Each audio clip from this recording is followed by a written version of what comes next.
Seni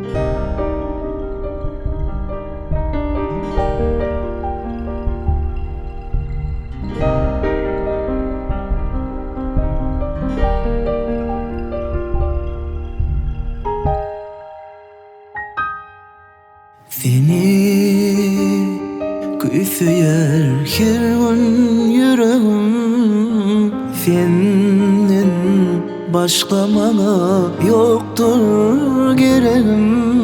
Meni küsüyer mi yarım yüreğim, gönlüm senden başka yoktur birinim. Seviştin yürekler, bölüşüp dideler, sevga dolup geçilsin günler geceler. Seviştin yürekler, bölüşüp dideler, sevga dolup geçilsin günler geceler.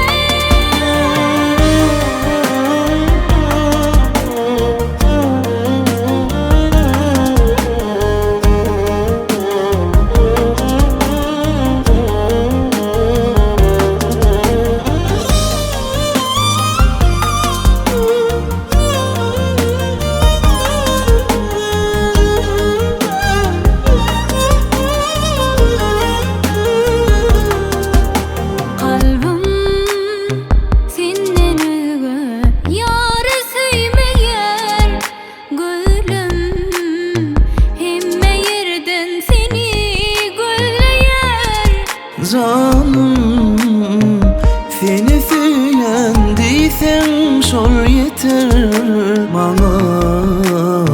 Şundan olu bağıt yok biter.